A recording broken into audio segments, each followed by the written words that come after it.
Рядом с центром Анкары находится огромный автобусный терминал, от которого каждый день уходят сотни автобусов в разные уголки Турции.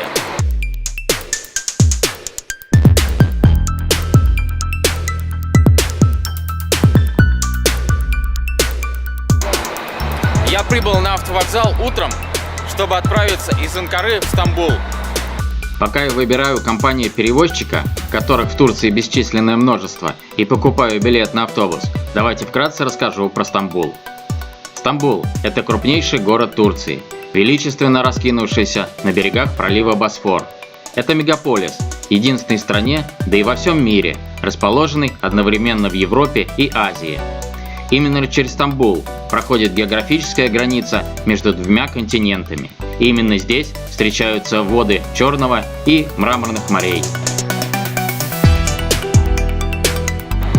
Билет мне обошелся в 70 лир, ехать 7,5 часов. Удачной мне дороги!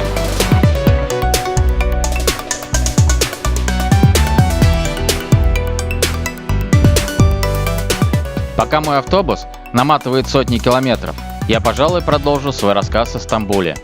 Роскошный, потрясающий, очаровательный, с неповторимым шармом и притягательностью. Это далеко не полный перечень эпитетов, которые заслуживает Стамбул, успевший побывать столицей Римской, Византийской, Латинской и Османской империй. Несмотря на тот факт, что современной столицей Турции является город Анкара, Стамбул сохраняет свой статус как многовековой центр мирового православия и место, где располагается резиденция архиепископа Константинополя, Нового Рима и Вселенского Патриарха. Сегодняшний Стамбул – это ведущий экономический и культурный центр современной Турции. По меткому определению одного из востоковедов, это настоящая жемчужина под открытым небом. Город может похвастаться огромным количеством достопримечательностей, а музеи – таким же количеством ценнейших артефактов, что позволяет утверждать, едва ли не половина исторического и культурного наследия всей страны сосредоточена именно здесь. Помимо памятников древнего зодчества, дворцов и крепостей, бывшая византийская и османская столица впечатляет красотой и роскошью христианских храмов и мусульманских мечетей, ставших знаменитыми на весь мир. С автобусной станции решил идти пешком, сэкономив 5 лир на метро. И совершил великую глупость, потому что до ближайшего хостела очень далеко, порядка 10 километров. Но зато, блуждая улочками города, наткнулся на руины старой крепости. Руины оказались не просто руинами, а крепостными стенами аж самого древнего Константинополя, который находился на территории современного Стамбула и обойти который стороной было бы просто непозволительно. Так что не зря я намотал эти лишние километры с рюкзаком, оно того стоило. Стены и башни древнего Константинополя – это напоминание о том, что этот город не всегда был турецким.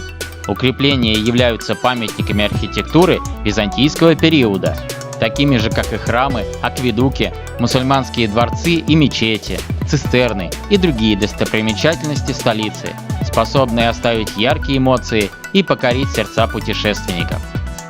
Лично для меня древние крепости – это просто, что называется, must-have, и занимают в моем личном рейтинге достопримечательностей лидирующие позиции.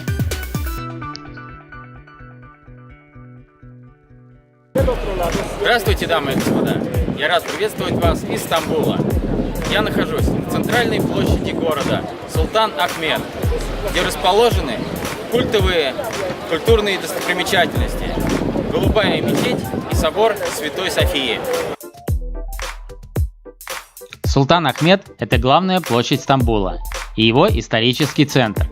Все самое интересное, что можно увидеть в этом городе, находится в пределах этой площади. Это грандиозный собор Ай-София и роскошная голубая мечеть, старинные греческие колонны и египетский обелиск, красивый фонтан, подаренный турецкому султану немецким канцлером на заре 20 века и многое другое.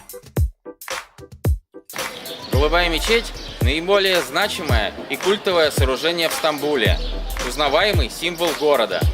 располагается на его главной площади – Султан Ахмед и является шедевром исламской архитектуры. Отличительной особенностью мечети является наличие 6 минаретов вместо 4. Голубая мечеть или мечеть Султан Ахмед – самое значимое религиозное сооружение города. Свое название «Массивный храм» с 5 главными и 8 вспомогательными куполами и 6 острыми иглами минаретов получил из-за внутренней облицовки керамической плиткой с насыщенно голубыми узорами. Построенная в начале 17 века, голубая мечеть до сих пор является действующей. Серебристо-серый комплекс на берегу Босфора, окруженный садами, одновременно вмещает до 10 тысяч верующих. Мечеть считается последним шедевром классической османской архитектуры. Главной задачей, которую поставил султан перед архитектором, было создать гармоничное культовое здание, превосходящее при этом существующие по размерам и богатству.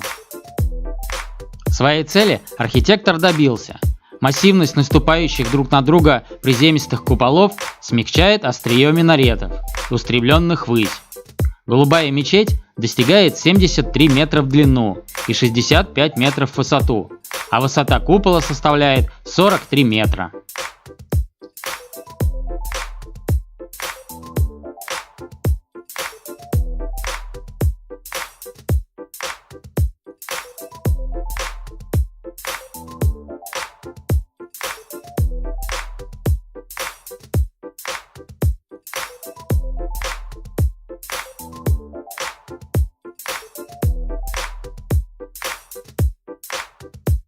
Напротив голубой мечети находится памятник византийской архитектуры – собор Святой Софии.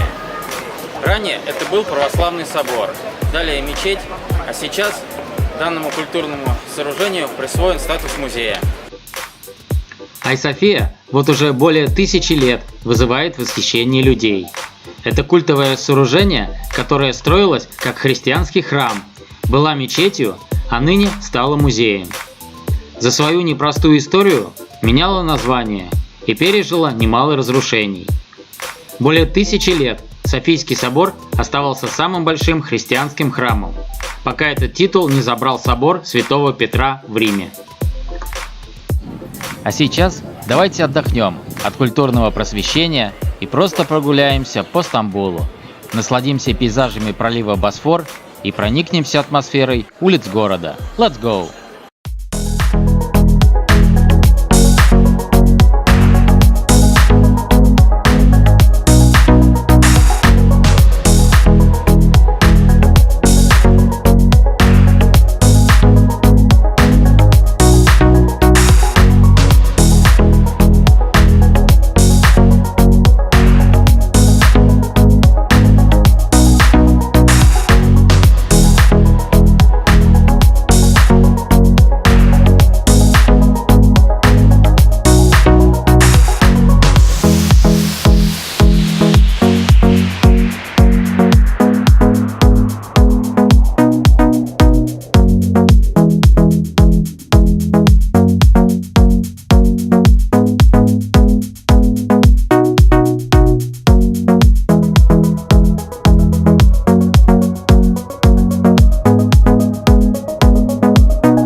Гулять по Стамбулу можно до бесконечности, постоянно залипая то в одном, то в другом месте. Но времени остается мало, а посмотреть надо еще много. Поэтому пора отправляться на осмотр следующих достопримечательностей по списку. Через бухту Золотой Рог возведены несколько разных по своей конструкции мостов, которые соединяют европейскую и азиатскую части города. Давайте вместе с вами по Галатскому мосту отправимся в азиатскую часть Стамбула и посетим еще две знаковые достопримечательности – площадь Таксим и Галата-башню. Галатский мост является одним из символов Стамбула и имеет богатейшую историю. Его перестраивали и реконструировали много раз. Изначально переправу возвели еще во времена правления Юстина Великого, рядом с феодосийскими стенами. Первые упоминания о ней в исторических документах относятся к VI веку. В европейской части Стамбула на холме находится Галата-башня или Галатская башня, которую генуэзцы, отбив данную территорию у византийцев, построили для надзорных и оборонительных функций. Галатская башня – историческая достопримечательность на склоне холма Галата в европейской части Стамбула. Высота башни составляет 61 метр, и, располагаясь высоко над уровнем моря, она видна из любой части исторического центра турецкой столицы. Галатская башня относится к самым заметным и посещаемым памятникам города и давно стала одной из визитных карточек Стамбула. Интересно то, что с башни Галата совершил свой первый полет турецкий воздухоплаватель Хазарфен. Площадь Таксим располагается в центре Стамбула и служит одним из символов города. Площадь является излюбленным местом проведения гуляний местных жителей, а также митингов и демонстраций. В центре площади располагается монумент «Республика», на котором высечены величайшие маршалы Турции. Площадь Таксим – одна из важнейших достопримечательностей европейской части Стамбула и самое густонаселенное туристами и местными жителями место в городе. От площади начинается легендарная улица Ист-Икляль, где расположены лучшие отели и рестораны столицы. Каждый день по площади проходят миллионы людей. Слово «таксим» в переводе с турецкого языка означает «распределение». Исторически сложилось, что именно сюда сходились главные водопроводы города, а уже отсюда вода поступала в отдаленные районы Стамбула, еще со времен султана Махмуда I. Давайте вернемся из азиатской части города в европейскую, чтобы посетить еще одну необычную достопримечательность Стамбула – цистерну Базилика. Но перед этим отдохнем в прекрасном парке Гюльхане. На пути к площади Султан Ахмед находится парк Гюльтемия. Хорошее место для отдыха и пикника как туристов, так и местных жителей. Парк Гюльхане – одно из старейших и самых атмосферных мест города. Гюльхане уникален по многим причинам. У него богатейшая история, необычный ландшафт, да и сама по себе парковая зона в центральной части такого плотно застроенного города, каким является Стамбул, огромная редкость. Парк очень любят местные жители. Сюда приходят спрятаться от летнего зноя в тени старых платанов, погулять с детьми, пройтись после тяжелого рабочего дня, посидеть в чайной с видом на Босфор, наблюдая, как снуют внизу паромы и носятся чайки. А для туристов парк может быть идеальным местом, как хорошая пауза между посещением достопримечательностей и порой утомительным передвижением в многомиллионном мегаполисе.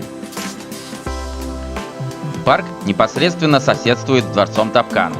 В османские времена он был частью дворца, так называемыми внешними садами.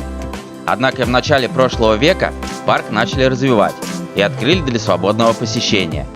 Здесь постепенно появились дорожки, фонтаны, скамейки, площадки для детей, кафе, зоны для пикников и даже небольшой зоопарк. На территории парка поставили первый памятник Мустафе Кемалю Ататюрку.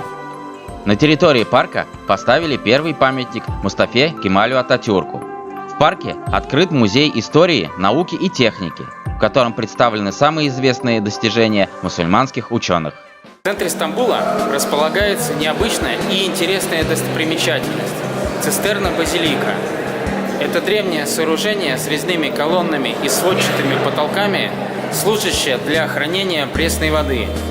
Если бы не огромное количество народа, слоняющееся по его закоулкам, можно было бы с легкостью почувствовать себя Индианой Джонс. Цистерна-базилика – это древнее подземное водохранилище времен Византийской империи. Создание подобного сооружения было обусловлено частыми осадами города, и большие запасы воды позволяли местным жителям выживать.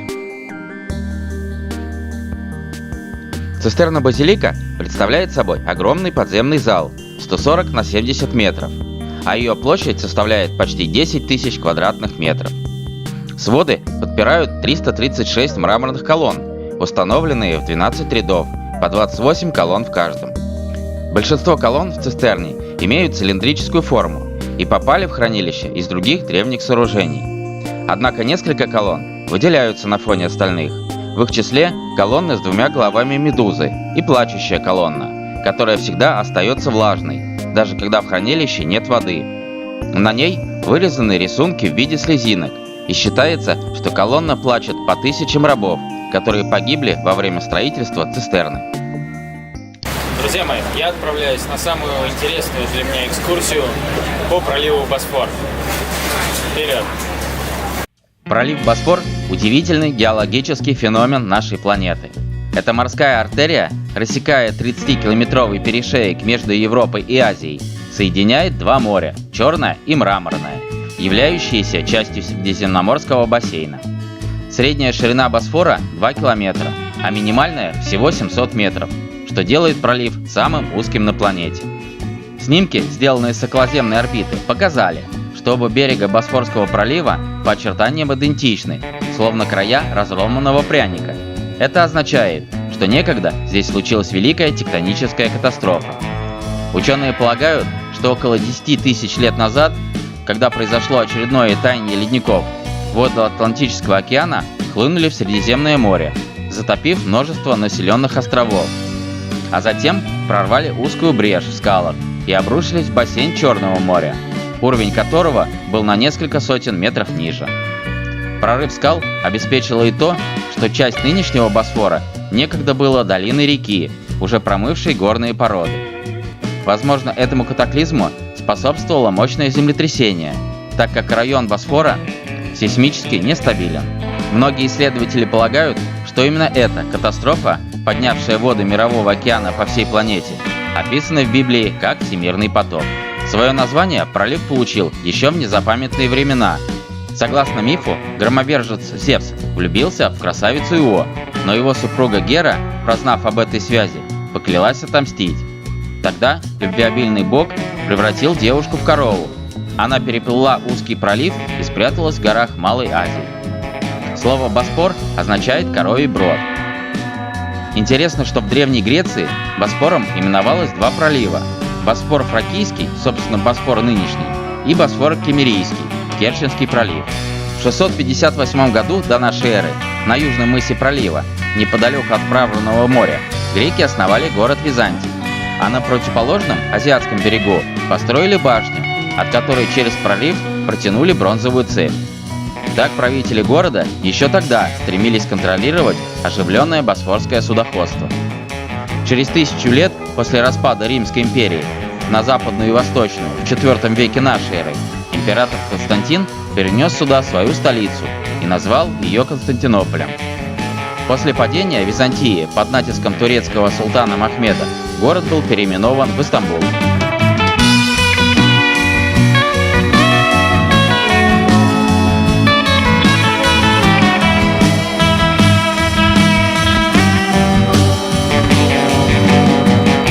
Ну что ж, подходит к концу моя прогулка по Босфору, и круизное судно спешит в порт приписки. Можно считать, что Стамбул взят кругосветчиком Артемом Грачевым. Однако переименовывать его в свою честь я не буду. А вместо этого сойду на берег и отправлюсь дальше в путешествие по этой замечательной стране. До новых встреч, друзья!